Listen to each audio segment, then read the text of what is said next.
Okay, this is part 3 of my all-time favourite albums, and this is one with a bit of an 80s feel to it. First up, I have The Unforgettable Fire by U2. I listened to this an awful lot during my first term at university, played it to death, in fact. It's one of the first albums I bought there. And it's from about 1984. I bought it in 1985, but it's an absolutely brilliant album. It's the one before the Joshua Tree, which was their big blockbuster album. But this one is fantastic. It's produced by Brian Eno and Daniel Lanois, who also did the Joshua Tree. And it's U2 hitting the peak of their powers. It's got Pride in the Name of Love on it, Bad, Wire, which is a really underrated U2 song, and A Sort of Homecoming. It's an absolutely fantastic album. And this is the deluxe version, not the original one, but that I bought in 1985, but it's the deluxe version. And it's got 3 CDs. It's got loads of outtakes and live tracks and so forth on it. And it's also got a DVD with the videos and their performance at Live Aid, you know, the one where Bono went walking off into the audience and Bad was extended longer than it was ever intended to be in the performance. Infamous performance in some ways, but that's all on here. And I do recommend this deluxe version. It's got a brilliant little booklet that goes with it, with pictures and so on. It's got a making of video on the DVD. But if you like The Unforgettable Fire, this is a brilliant package. But it's a fantastic album. It's U2 at the peak of their powers. Next up I have, Power in the Darkness by the Tom Robinson Band from 1978. Tom Robinson Band were a new wave band from about 1977 to 1979. They only made 2 albums, but this is their first and it's absolutely fantastic. It's intelligent punk. What do I mean by intelligent punk? Well, not the Sex Pistols is the best way of describing it, but you know, it's really good stuff. It's new wave in a similar vein to bands like the Boomtown Rats, but with better lyrics. Tom Robinson on this album is a fantastic lyricist. It's agit-prop, it's in-your-face sloganeering. If you like political rock, then this is the best. It's absolutely fantastic. It doesn't have 2468 Motorway on it, which is their most famous song, although it is on the CD reissues with all the bonus tracks and so forth. But it's got some fantastic songs on it. Up Against the Wall, Winter of 79, Ain't Gonna Take It, Long Hot Summer, Power in the Darkness itself, the title track, is the last track on the album, which is, you know, very in-your-face stuff. It's a brilliant album.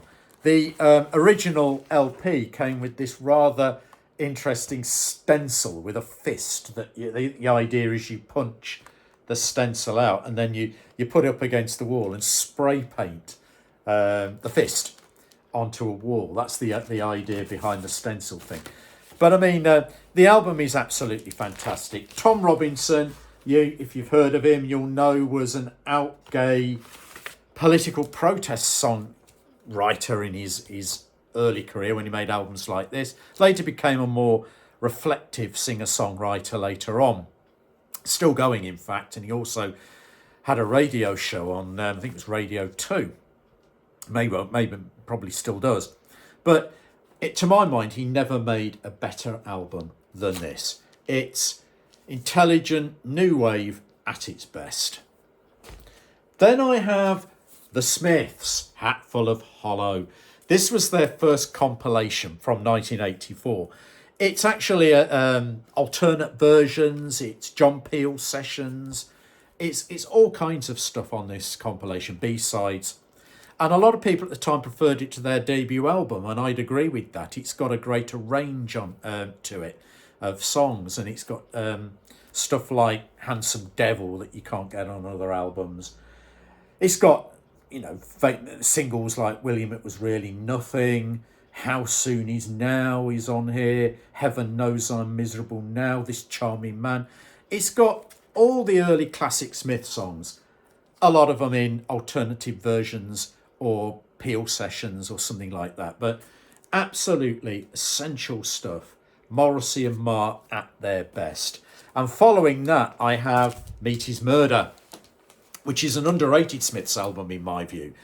It's the one before The Queen Is Dead, and in some ways it's in the shadow of The Queen Is Dead, but it was a big leap forward from their debut album. This is from 1985, and it's got songs like Headmaster Ritual, I Want the One I Can't Have, What She Said was sad, but with all the rejection she's had. Very brilliant lyrics on it. That joke isn't funny anymore. Well, I wonder. And Meet His Murder, the title track, which of course is Morrissey's anthem for vegans and vegetarians.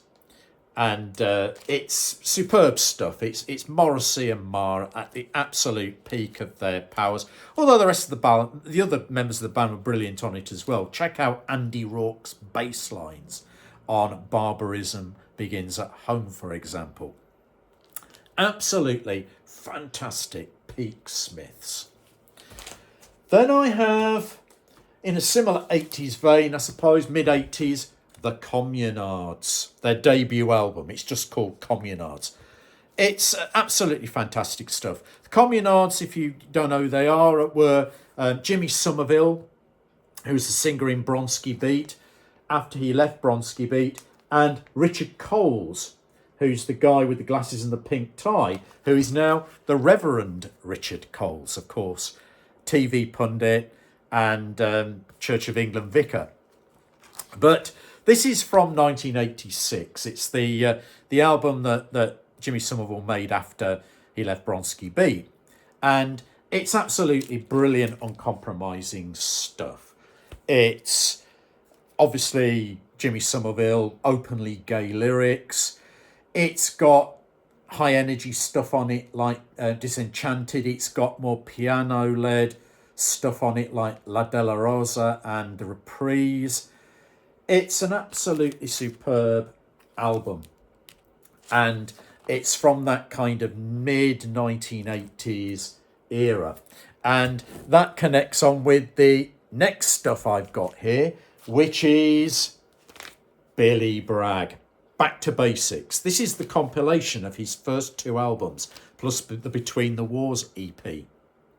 And you know Billy Bragg, political singer-songwriter from the 1980s.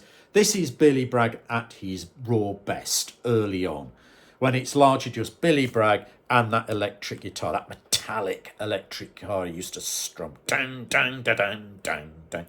And it's got some of his brilliant early songs on it, like It Says Here, Oh New England, which was covered, of course, by Kirsty MacColl and became a hit.